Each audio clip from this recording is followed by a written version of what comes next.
Hey, welcome into the special February edition of NwGa Football pre-spring look at 7A Division One. Apologize for the mountain man look, man. I haven't gotten to the barber here recently. Getting ready for this cold weather. Benton. What's up, man? We're trying to cover a little bit of football in the off season, get ready for some spring games, talk about teams that lost players and teams that's got a lot returning. Yeah, we figured we'd start with Region Seven D1 since that seems to be the region with the most teams in our area, and you know a little bit about all of them because you see them every year. Yeah, we've seen a lot of these teams, a couple new faces to the region, but actually seen every team in the region last year besides Gordon Central.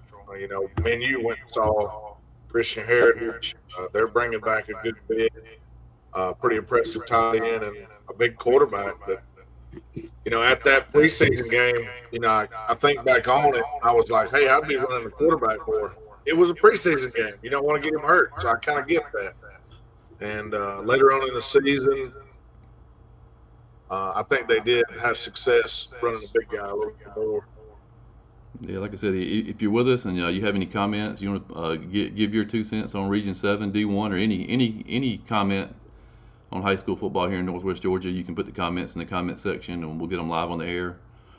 I think the only fair way to do it, man, is look at the Cal Prep ratings from last year and we'll start from 8 and go to 1. All right. First up, By the way, number 8. Oh, yeah. I was gonna announce everybody if you're not aware, the regions did realign.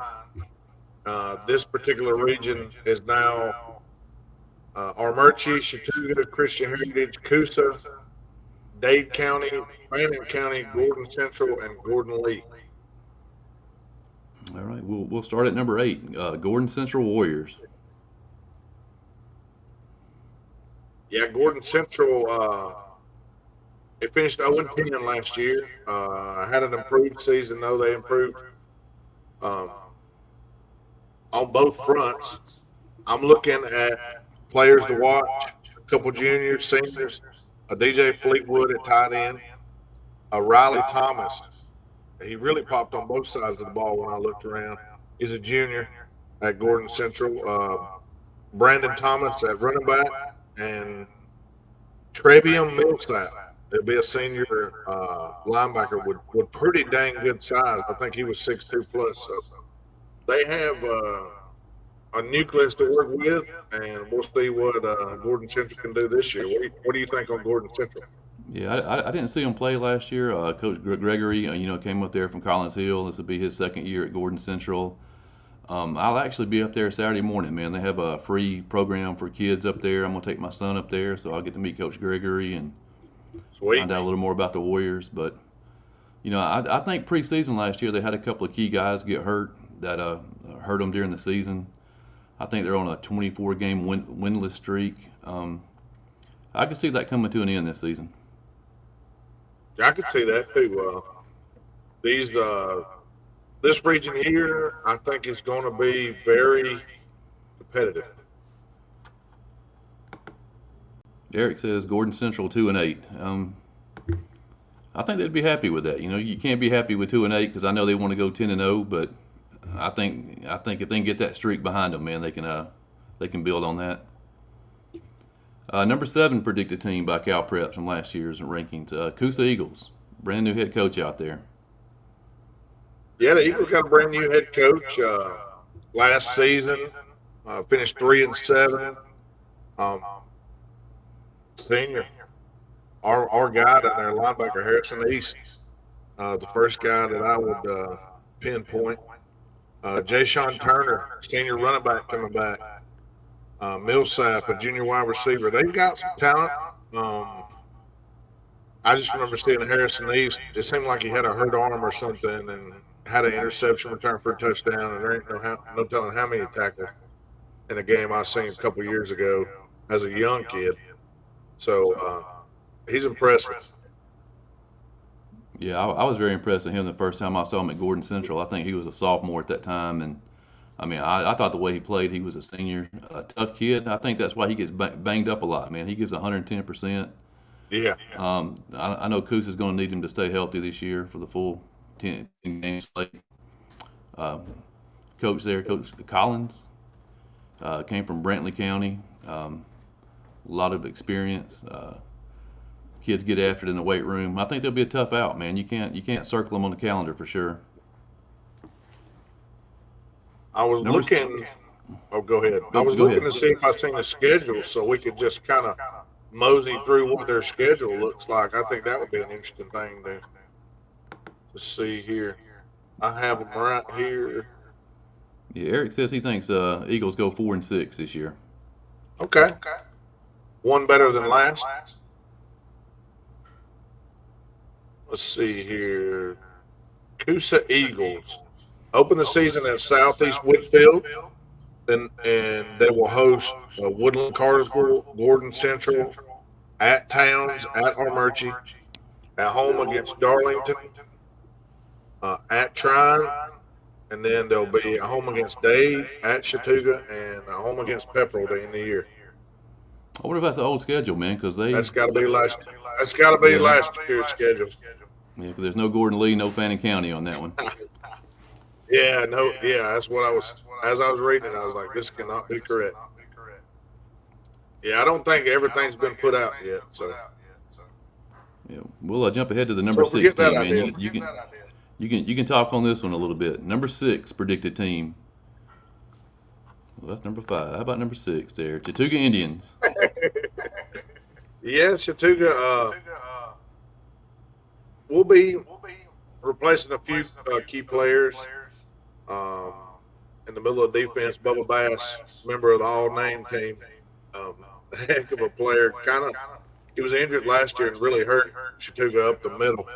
But bringing back senior Landon Willingham, senior Zayden Cook, senior Corey Gibson, senior wide receiver Dan Meyer. So a lot of seniors with a lot of playing time. These guys have seen a lot of snaps. And then big junior Luke Reese along the line. Coach is hoping to fill the rest of that line out and get a few more players out of the hallway. From what I understand, they had a few more come out to the off-season workouts, and they're working them hard and trying to do better than last year's. 2 years in a row, 2-8 record. So trying to improve on that. Yeah, I think Chattooga, as far as these bottom four teams go, have the most upside. A lot of talent, a lot of skill players. They can get that offensive line together. Zayden Cook, one of the top backs in our area in 2024. Um, Eric says he likes Chattooga going 6-4 this year. And I think that they would be very happy with that. And I think that would probably result in a appearance, which would be good for the school. Yeah, this is not what we're used to, man. 'Cause I'm used to these top four teams are talking about going to the playoffs. We can't talk about it here, can we? It's all on that point system.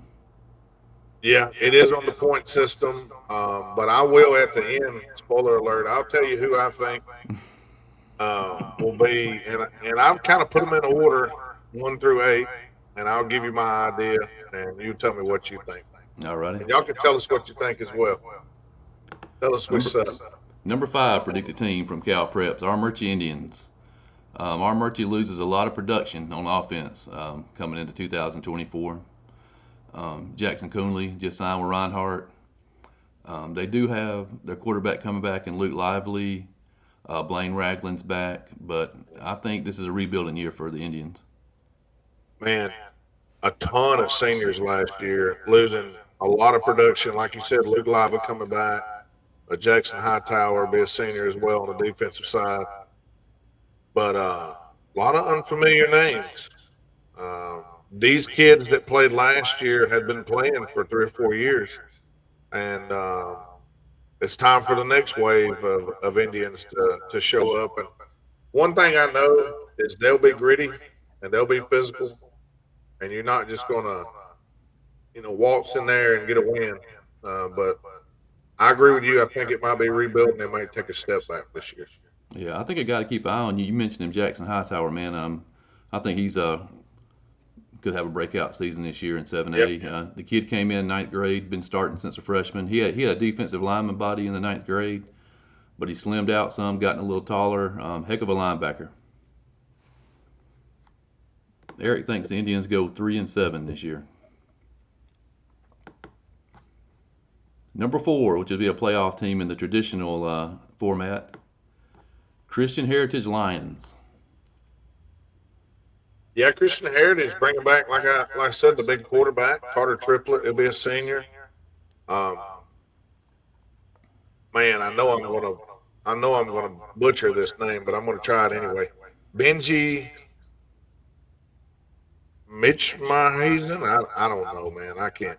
He's a tight end. He's a very impressive body. He'll just be a junior next year. He's a guy definitely to watch. And Charlie Idle is a senior wide receiver that we've seen last year. I think he could be a breakout guy, along with a couple linemen they have coming back. So they've got a good core, returning quarterback, and I think they'll be a contender for this region. I think they're going to be one of the teams to watch out for. I think it could go either way, just depending on line play, I believe. Yeah, they have a kid at wide receiver. The name escapes me right now. I don't have it in front of me though. He's fresh off the basketball court. Last year was his first year playing football. 6'2", 6'3" wide receiver, very impressive. You mentioned Carter Triplett, man. He's a kid I've enjoyed watching the last couple of years. A load, man. He's a bulldozer when he decides to run the football With a good arm, too. with a good arm. Yeah, a lot of experience. I have to agree with you. It's all going to come down to the offensive line play.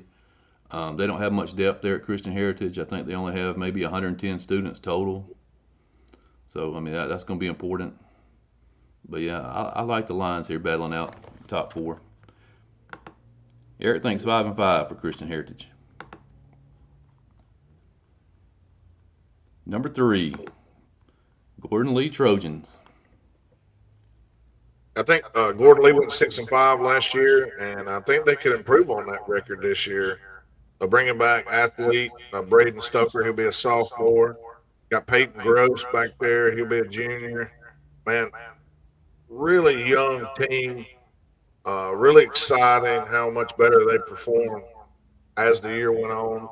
And I know you and I both have been in Gordon Lee's corner, thinking that these next couple years could be very good for Gordon Lee.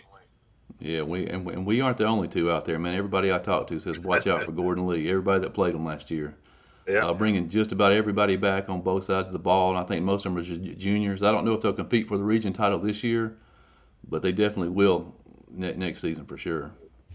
Like I said, Peyton Gross, heck of a guy. I saw him at camp last month. I didn't realize he was that good, athletic, Oh yeah. tough, hard-nosed team, man. They don't do anything fancy on offense or defense, but they just get it done. Number 2 predicted team by Cal Preps heading into the pre-spring, Dade County Wolverines. Coach Post and his group. Yeah, I love Coach Poston and Dade County and what he's done there.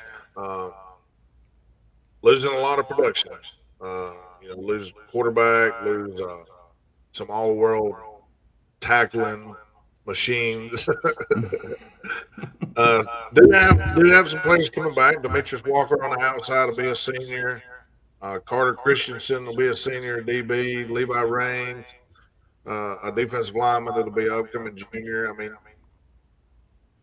my question for Dade County is how do they replace the skill and what do they replace it with? So, I mean, if they can find something or someone to be another Landon Williams, then which they may have him waiting in the wings. You never know, but I wouldn't count out Coach Poston. But I guess I'm going to give them a little locker room material. I think they could be kind of like our Murchie. I think they could take just a small step back just because of the production that they're losing. Yeah, like I said, they've been to the playoffs 3 straight years for the first time in school history. Like I said, losing a ton of production on both sides of the ball. Poston, great coach. I'm sure we have those guys ready come spring, fall. But as far as the top four teams here in this region, I think they are the one that stands to lose the most of those four. I still wouldn't want to go to Magic Morgan late in the year. No. Eric says Gordon Lee goes 7-3, and he likes Dade County at 5-5. Then the number one predicted team by Cal Preps, Fannin County. And what I'm going to mention here will back that up. Last year they had a 5-6 record in 2A. They moved down. Return senior quarterback Lawson Sullivan, senior running back Carson Callahan, senior offensive lineman Case Holloway, senior linebacker Cooper Bourne, senior Braden Taylor, defensive back, and the list keeps going on.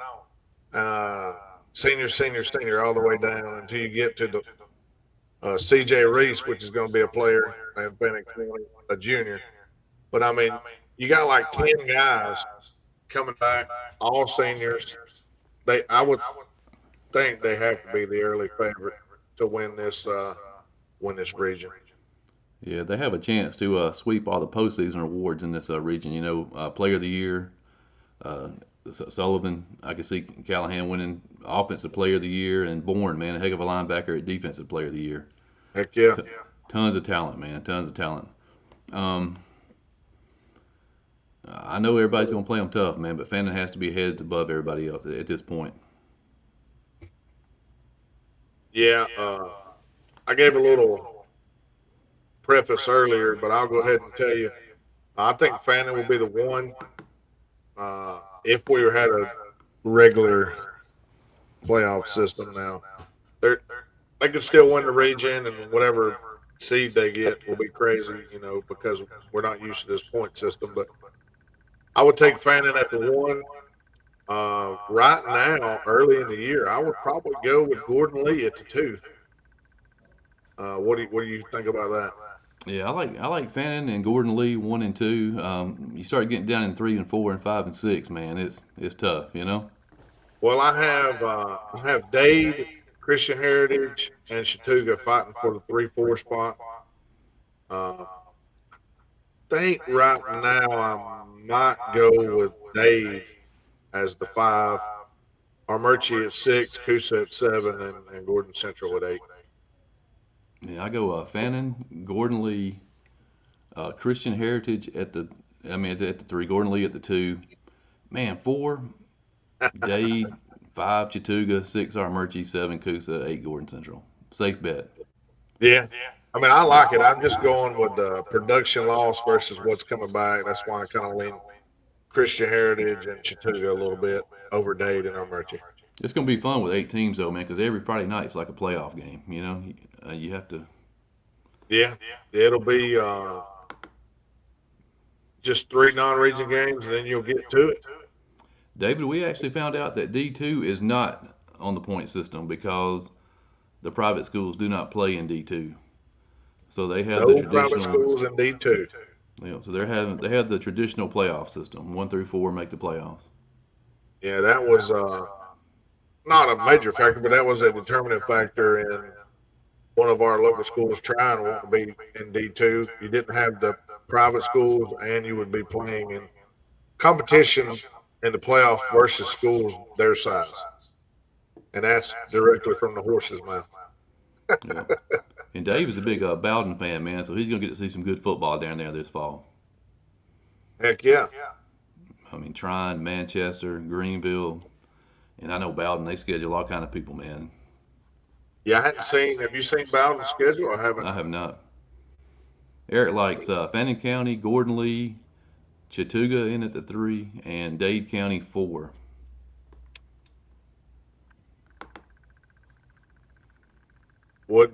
Wouldn't shock me one bit.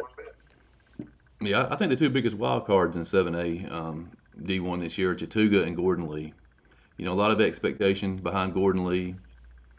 I mean, will they come out and perform like everybody thinks they're going to? And Chattooga, with all the talent they have, I mean, they could finish 2-8 or 8-2. Dr. Jekyll. But I can tell you that if it's up to the coaches, they're going to put the work in, and hopefully the kids will also do the same. We'll see what we get in the spring. Interested to see their matchup. I think they're going to Southeast Whitfield. And if I remember correctly, we went to Southeast last year and watched Dade and thought, you know, what exactly were we watching? You know what I mean?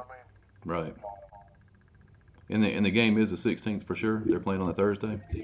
It is a Thursday night game, yes. Okay, good, good. Yeah, we'll ride up So there. I'll be at that game and then probably go to Trine Dalton on Yeah, Friday night. That yeah, should that's be gonna be interesting. fun. You're talking about what, Dalton 5A Mm-hmm. And trying versus, to single AD too. yeah, Dalton's probably got as many kids on one hallway. AB Cross Hall's got as many as Trine's got in the whole school. Do you guys go to Fannin? That's going to be a big thing this region too. Is do you get to play Fannin at home or do you have to go to Blue Ridge and play them? I'm pretty sure Chattooga's schedule sends them to Gordon Central, to Fannin, and to Dade County. I'm almost positive. I will check it for you, but I'm pretty sure. Yeah, David said the off-season at Bowden seems to be moving good. Always does down there with Coach Finley. Schedule looks good. This will be one of the toughest regions in the state. Absolutely, man. You got number 1 and number 2 from last year battling it out. And throw Trine in the mix. Yeah, exactly. Looking at Chattooga's schedule, the spring scrimmage is at Southeast. In the fall scrimmage, it will be at home against the Phoenix from Sonoraville. Then you'll have Lafayette at home, Kahula Creek at home, at Mount Zion, and then you'll start region play at Gordon Central, at home against Armurchie, at Gordon Lee, at Fannin, at home against Christian Heritage, then at Dade, finished against Coosa at home. Yeah, like I said, but before we get off here, man, Paul couldn't make it tonight. He's working. He's making real money. But he wanted to throw his 4 picks in. All right. He's got Fannin at number 1, Gordon Lee number 2, Dade at number 3, and Chattooga at number 4. Any chance if this region beats up on itself that they don't get four teams in? Yeah, I think if Christian Heritage wins the region, I think that's going to hurt them. You know, because Christian Heritage will get the automatic bid. You know, whoever finishes first gets the automatic bid of the playoffs, whether you're 2-8 or 8-2.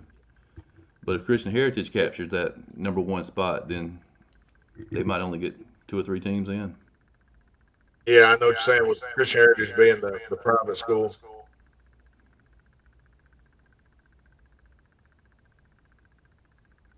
Yeah, I understand that.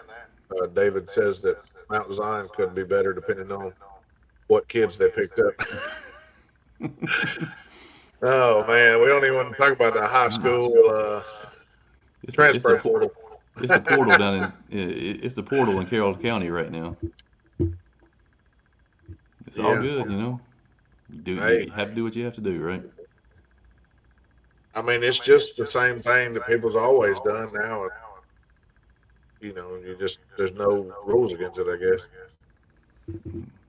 Well, all right, guys, thanks for joining us tonight, man. We'll be back on a couple of times before spring practice gets going. We got a couple of other contributors that are going to join us this year.